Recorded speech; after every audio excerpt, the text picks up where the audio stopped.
Myself, Professor Srinivas S., Assistant Professor, Government Postgraduate College, Chikbalapur.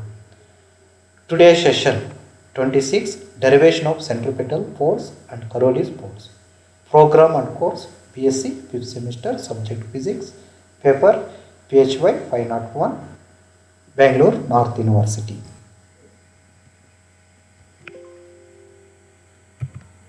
Learning object. Rotational frames of references, definition of centripetal acceleration, derivation of centripetal force, definition of Coriolis force, derivation of Coriolis force, fictitious forces. Learning outcome. Student can understanding about concepts of centripetal acceleration, centrifugal force and derivation of their expressions. Concept of non-inertial frames and fictitious forces. Derivation of Coriolis force. First, we discuss about what is the centripetal acceleration with derivations. Centripetal acceleration is nothing but when a particle is moving in a circular path, a acceleration is acting on the particle radially towards the center of its path is nothing but centripetal acceleration. For example, Earth is revolving around the Sun. Because of the centripetal acceleration, Earth is revolving around the Sun in a circular path. The gravitational force between the Earth and Sun, which provided necessary amount of centripetal acceleration to the Earth, which keeps in circular path. So it can be defined as the centripetal force keeps a body moving constantly with the same velocity in a curved path. The mathematical explanation of a centripetal acceleration was first provided by Christian Huygens in the year 1659. The derivation of centripetal acceleration is provided below. Now consider a particle of a mass m which is moving in a circular path with a constant angular velocity omega and r be the radius, O be the center of curvature or center of the circular path. Now mark any 2 points on the circular path A and B. So when a particle is moving from A to B in an instant of time dt at a position A, the velocity of a particle can be known by using tangent or can be drawn tangent at a point A that gives to the velocity v1. At a point B, velocity is nothing but tangent. This tangent gives to the velocity at a point v2. Now what is the resultant vector? The resultant vector can be estimated by using the law of triangle of a forces or law of triangle of a vectors. Draw a parallel line to these two tangents. So QS is the tangent parallel line to a tangent v2. Similarly, QP is the tangent parallel line to the tangent velocity of v1. So now join the head of the v2 and tail of the v1. So there is a form of one more vector. This is a resultant vector of these two. Let it be delta v. Therefore delta v equals to v2 minus of v1. So the force of moving object can be written as by using Newton's second law, F equals to ma. So from the diagram, PQ plus QS equals to PS. PQ is nothing but V1, QS is nothing but V2, PS is nothing but delta V, or delta V equals to V2 minus of V1. In diagram, these two diagrams, the triangle AOB and the triangle PQS, these are the similar triangles. Delta V is equals to the arc length. What is the arc length? That is nothing but AB. Delta V divided by AB and V2 are divided by R, the ratio of the sides. AB divided delta V divided by AB, V divided by R. So arc is equals to V, arc length is equals to AB equals to V delta T. Delta V divided by V delta T equals to V by R. Delta V by delta T equals to V square by R. The rate of change of velocity is nothing but A. A is nothing but centripetal acceleration. equals to v square by r. Centripetal acceleration, call it as equation 1.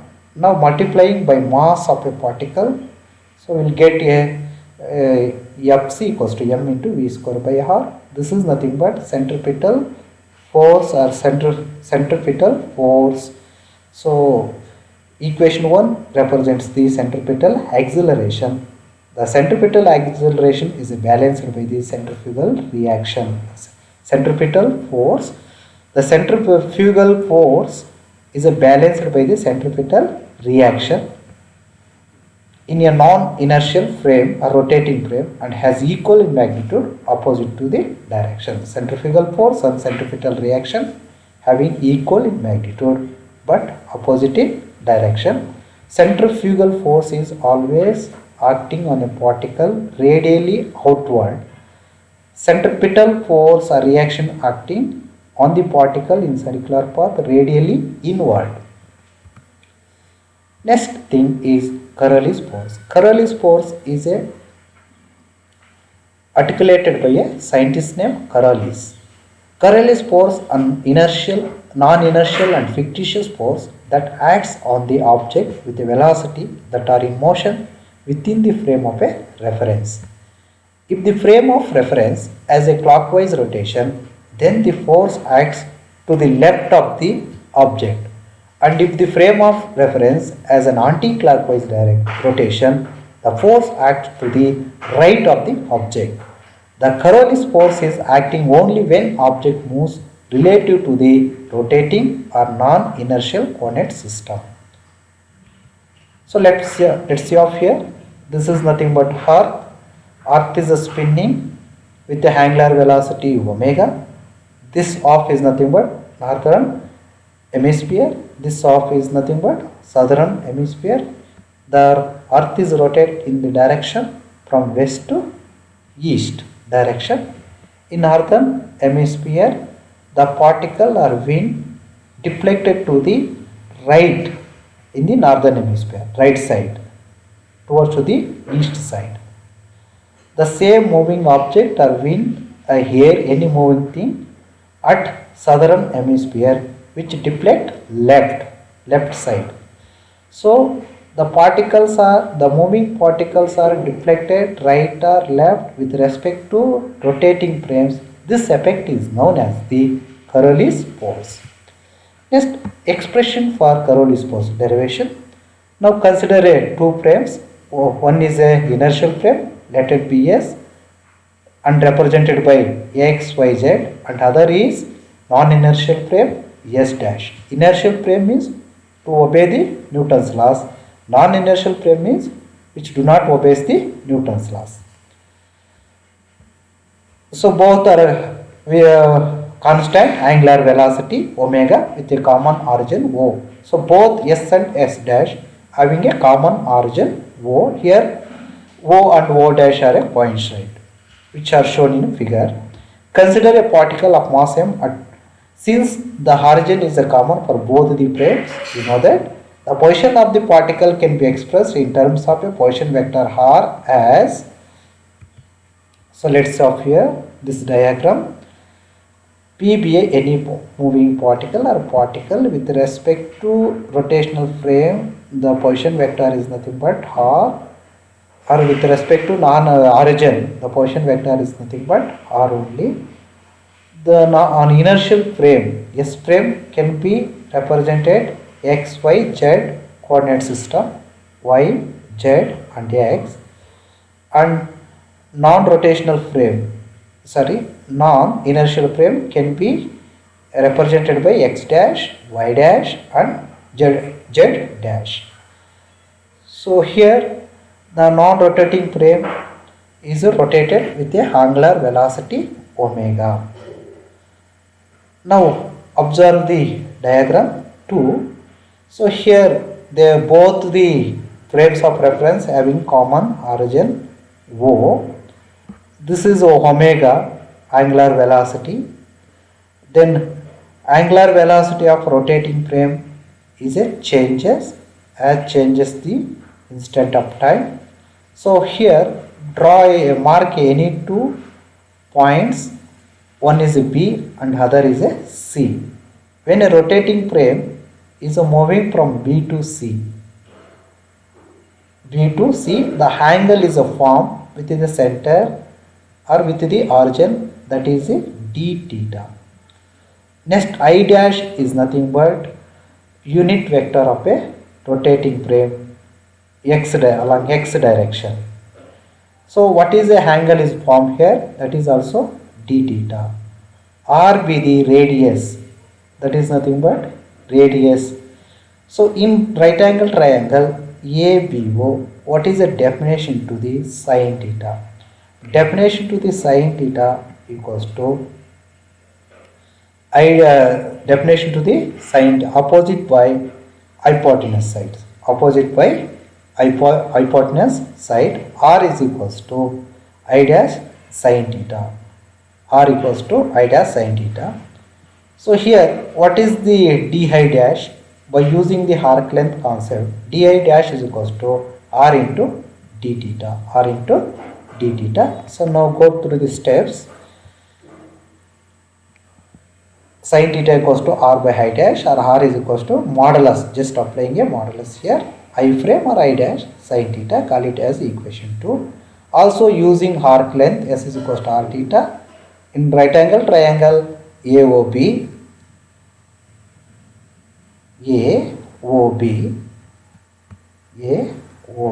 right angle triangle AOB, d I dash equals to R d theta, or I dash sin theta into d theta, or d I dash equals to I dash prime modulus sin theta omega dt. So here d theta can be written as omega into dt. This is the rate angular velocity definition. Angular velocity omega equals to angular displacement divided by time. So here the velocity with respect to the frame S can be written as, so d I dash divided by dt. This term is sent to the LHS side. This term gives to the d I dash by dt with respect to S prime, velocity with respect to S prime, into omega angular velocity cross of I dash. I dash is nothing but unit vector along x axis. Unit vector along x axis, x dash axis. Call it as equation 3. Similarly, other two axes, what are the velocity due to the unit vectors? Other two axes,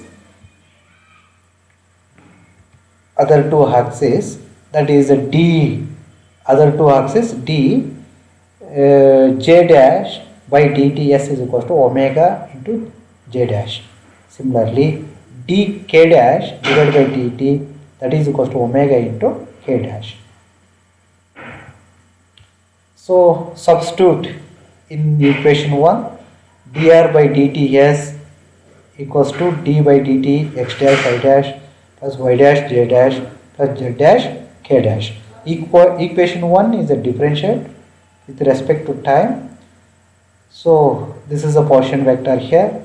So now differentiate first by using UV method, dx dash by dt into I dash plus dy dash by dt into j dash plus dz dash by dt into k dash plus x dash into di dash by dt plus y dash into dj dash by dt plus z dash into dk dash by dt. Using equation 1 and 2, we get, so where this thing dx dash by dt I dash plus dy dash by dt j dash plus dz dash by dt k dash, these three terms can be replaced as dr by dt s dash, means velocity with respect to, linear velocity with respect to s dash frame, plus of x dash di dash by dt can be written as omega into I dash plus y dash dj dash by dt, it can be replaced as omega into j dash plus z dash into dk dash by dt replaced as omega into k dash So these two terms carry as usual. Then among 1, 2, 3, these three terms omega is a common. Then these three terms can be replaced as omega into x dash I dash plus y dash j dash plus z dash k dash. So here dr by dt equals to dr by dt with respect to rotating frame. This is a inertial frame, this is a rotating frame, plus omega. This is nothing but position vector. X dash I dash plus y dash j dash plus z dash k dash is nothing but position vector. It can be written as R. So R only. Call it as equation 4. This is one of the standard equation. So S means stationary and R means rotating frame. So now this is nothing but dr by dt linear velocity with respect to non-rotating frame or inertial frame. Dr by dt is nothing but velocity or with respect to rotating frame plus omega into r. Call it as equation 5. This equation is very important. Next, equation 4 shows that general expression connecting vector in stationary rotating frame. The acceleration can be obtained by replacing vector r by vs in equation 4. So in equation 4, at the place of r, you should fill vs. Okay. Then dvs by dt with respect to non-inertial frame, inertial frame equals to, at the place of vs, you should vr plus omega cross of r. Here also you should write Vr plus omega cross of R. Just at the place of Vs, we should write in RHS Vr plus omega cross of R here and here. Okay, next. So d, rate of change of velocity is nothing but acceleration. This is nothing but dvs by dt is nothing but as with respect to non-inertial frame, ar with respect to rotating frame. So I differentiate d omega by dt cross of r by using uv method, very simple method, plus omega into dr by dt with respect to rotational frame, plus omega cross of vr plus omega cross of omega r. Just multiply here, omega into Vr multiplication plus omega cross of R. So here in next step, AS and AR carry as usual. So here d omega by dt cross of R, it is also carry same thing.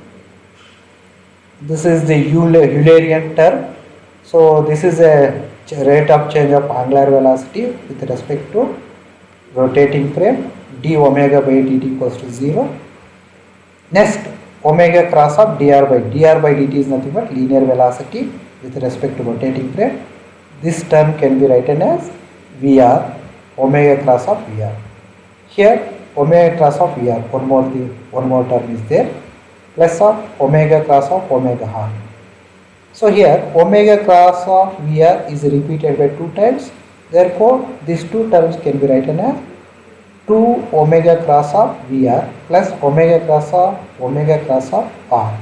This is AS, acceleration with respect to non-rotating frame or stationary frame equals to acceleration of a rotating frame plus this is a Eulerian term, and this term is nothing but Coriolis force or Coriolis acceleration term.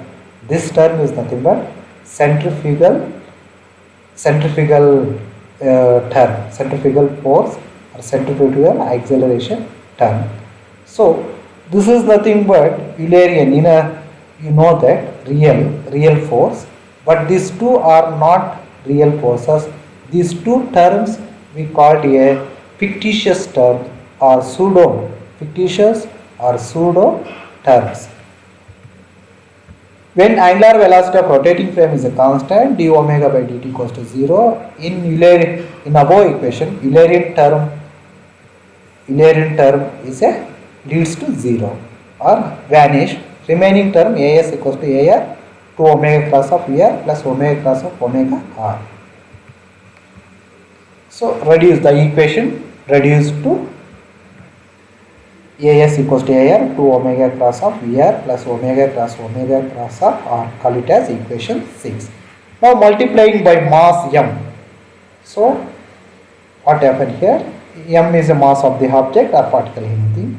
So here multiply here MAS, MAR, 2m omega cross of VR, 2m omega cross of omega R.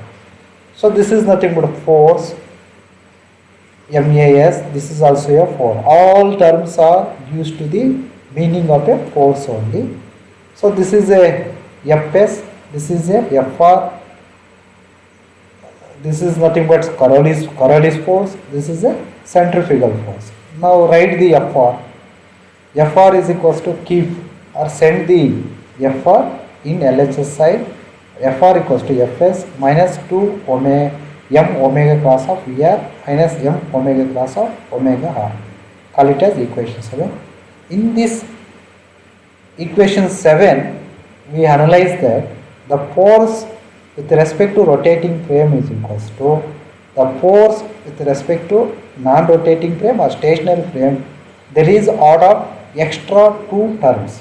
These extra 2 terms we call a pseudo or fictitious terms or forces which are not a really exist or which are not a real forces.